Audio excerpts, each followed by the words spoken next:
વડાપ્રધાનના આગમન પૂર્વે સમગ્ર સુરત શહેરમાં સ્વચ્છતા ઝુંબેશ હાથ ધરવામાં આવી છે, જેનું નેતૃત્વ ખુદ નવનિયુક્ત કેન્દ્રીય જળસંચય મંત્રી શ્રી સી.આર. પાટીલે લીધું છે. આજે સવારે તેઓ સુરતના ભટાર ઉમરાવ નગર વિસ્તારમાં જાતે જ સફાઈ અભિયાનમાં જોડાયા હતા અને શ્રમદાન કર્યું હતું. પીએમ મોદી આ પ્રવાસ દરમિયાન સુરતવાસીઓને ₹18,000 કરોડના વિકાસ કામોનું લોકાર્પણ અને ખાતમુહૂર્ત કરીને મોટી ભેટ આપશે. કેન્દ્રીય મંત્રી સી.આર. પાટીલે જણાવ્યું હતું કે પ્રધાનમંત્રી નરેન્દ્ર મોદી સાહેબે વર્ષ 2014માં દેશનો પદભાર સંભાળ્યા પછી સૌથી પહેલી અગ્રતા સ્વચ્છતાને આપી હતી. આજે આપણને તેના અદ્ભુત પરિણામો જોવા મળી રહ્યા છે. દેશમાં જે 12 કરોડથી વધુ શૌચાલયો બન્યા છે તે સ્વચ્છતા માટેની અત્યંત આવશ્યકતા હતી અને તેનાથી ગ્રામીણ વિસ્તારોમાં બહેન દીકરીઓને મોટો ફાયદો થયો છે. પાટીલે વધુમાં ઉમેર્યું કે પીએમ મોદી જ્યારે પણ કોઈ શહેરની મુલાકાત લેવાના હોય તેના એક અઠવાડિયા પહેલાં ત્યાં વ્યાપક સફાઈ ઝુંબેશ થવી જોઈએ એવો તેમનો આગ્રહ હોય છે, જેનાથી શહેરમાં જાગૃતિ અને સ્વચ્છતા બંને વધે છે. વડાપ્રધાનના સ્વાગત માટે સુરત મહાનગરપાલિકા અને ભાજપ સંગઠન એક્શન મોડમાં આવ્યું છે. આજે આખા શહેરમાં અંદાજે 26 કિલોમીટર લાંબા રસ્તા ઉપર વિશેષ સફાઈ અભિયાન ચલાવવામાં આવી રહ્યું છે.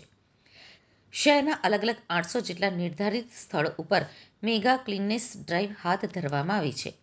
આ અભિયાનમાં સ્થાનિક કોર્પોરેટરો, ધારાસભ્યો, ભાજપના પદાધિકારીઓ, સફાઈ કર્મચારીઓ અને રિજનલ કમિશનર સહિતના ઉચ્ચ અધિકારીઓ પણ ગ્રાઉન્ડ ઝીરો ઉપર ઉતરીને મોનિટરિંગ કરી રહ્યા છે.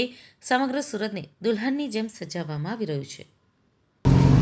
માનનીય પ્રધાનમંત્રી શ્રી નરેન્દ્ર મોદી સાહેબે 2014માં પદભાર સંભાળ્યા પછી સૌથી પહેલાં પ્રાયોરિટી એમણે સ્વચ્છતા માટે આપી હતી અને એના પરિણામ પણ આવ્યા. આજે લગભગ 12,000 કરોડ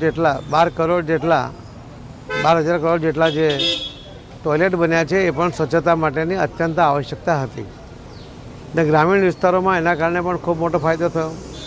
શહેરી વિસ્તારમાં મહાનગરપાલિકા કે નગરપાલિકા દ્વારા પણ સફાઈ ઝુંબેશ કે એમની પાસે કર્મચારીની વ્યવસ્થા પણ હતી.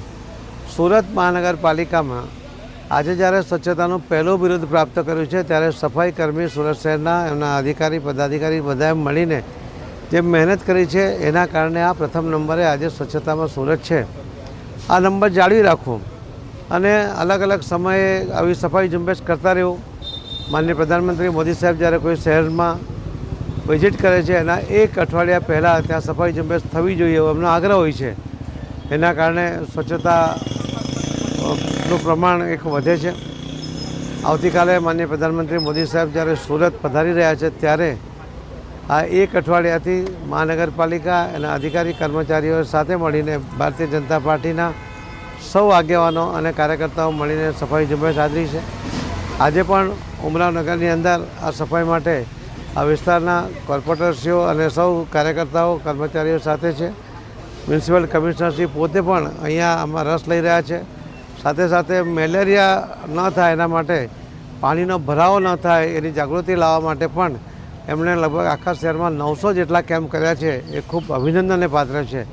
ફરીથી હું સૌ નાગરિક ભાઈ બહેનોને વિનંતી કરું છું કે સ્વચ્છતા આપણા ઘર પૂરતી મર્યાદિત ન રાખતા આપણા મોહલ્લામાં, આપણા શહેરમાં, આપણા રાજ્યમાં, આપણા દેશમાં સ્વચ્છતાનો આગ્રહ કરવો જોઈએ. આજે બાળકો પણ જાગૃત થયા છે. મોદી સાહેબના અભિયાનને કારણે હવે ચોકલેટ ખાઈને રેપરે લોકો ગમે ત્યાં નથી નાખતા. ત્યારે આપણા સૌની તો ખાસ વિશેષ ફરજ છે કે આપણે પણ એમની જે જાગૃતિ આવી છે એનું અનુકરણ કરવું જોઈએ. ધન્યવાદ.